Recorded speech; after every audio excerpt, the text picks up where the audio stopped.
Well, my name is Joe Coronato. I'm the Ocean County Prosecutor, and I've been the prosecutor here in Ocean County since 2013.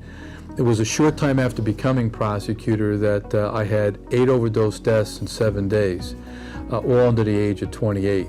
I had one young girl in Brick who was 18 years old who died in a motel room who was doing 50 packs of heroin a day.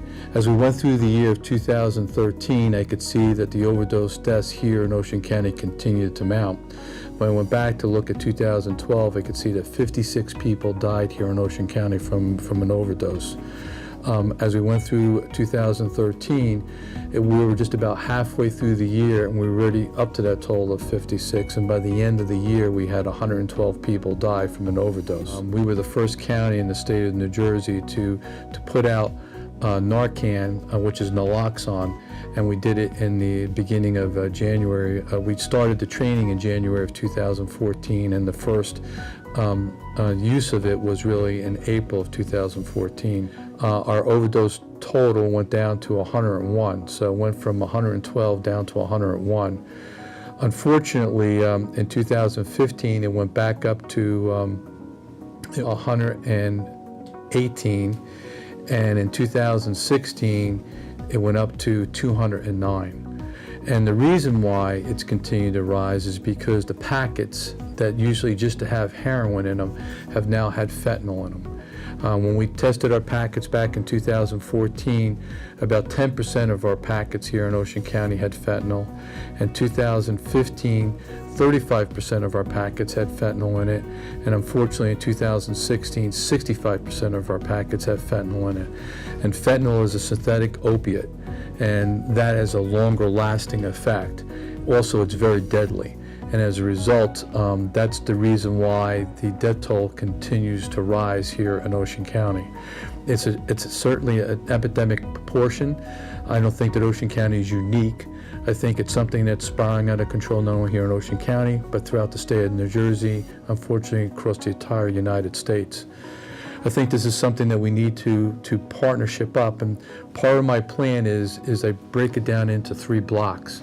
The first block is partnering up with education. I think that we need to be embedded in the school system. That's the prevention. I think that we need to spend our time there and educate the students and explain to students that's not an area that we need to go in.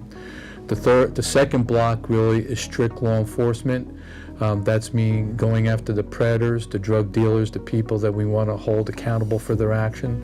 And the third block is partnership up with healthcare, breaking the cycle of addiction, getting into treatment, and being able to divert people from the system. One of the things I'm proud of is we have strict liability. That means, unfortunately, when somebody dies as a result of the overdose, we're going to treat it as a homicide. We're going to try to track back that drug as to where it came from, ultimately going back and trying to buy that drug again from that drug dealer, and hopefully prosecute that drug dealer not only for the distribution of the drug, but also for the murder that took place or the homicide that took place, and holding them accountable on the strict liability. I think you have to understand that the people that have this problem, it's a disease. It comes about in many different ways. Some people have, I've had students who had hurt themselves on the athletic field, people who fall off their bikes, injuries, car accidents, and that unwillingly get addicted to the opiates. Opiates being the Oxycontins, the Percocets, the Vicodins that take place, and sooner or later when they can't get that anymore or they're abused it to such an amount that it's too expensive, they turn unfortunately to heroin. And heroin is prevalent, it's relatively inexpensive. To give an example, Jeff, way back when, back in the 80s, when I was in the Attorney General's office at that time, you could see that the heroin was probably 23-24% pure. Now we find that it's somewhere around 76 to 82% pure. So the heroin is a different type of heroin that was way back when.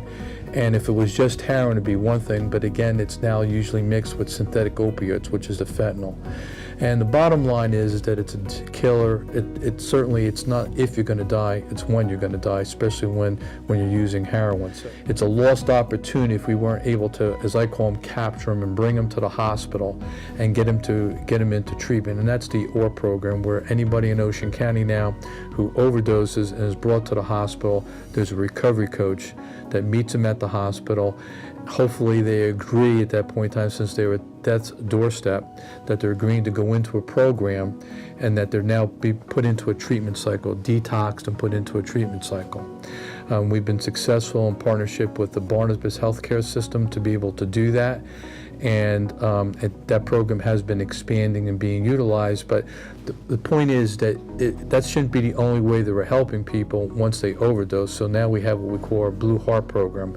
We have 2 PDs here in Ocean County, Brick in Manchester on Wednesday and Brick on Thursday, where if you go to that PD, no questions asked, the police are going to bring you to a treatment facility.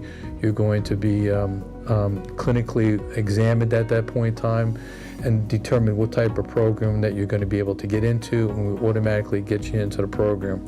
That's been up for about 60 days. We have already 110 people have already participated in that program. So I'm really proud of the fact that 110 people have walked into a police station here in Ocean County, asked for help, and we've been able to give them the help. They need to know that there's help out there. They need to understand that law enforcement is not is not going to just lock you up and throw away the key. The key is that we need to help these individuals. This is a disease, and again, law enforcement has to partner up with both the educational community and the healthcare community if we're going to make a difference.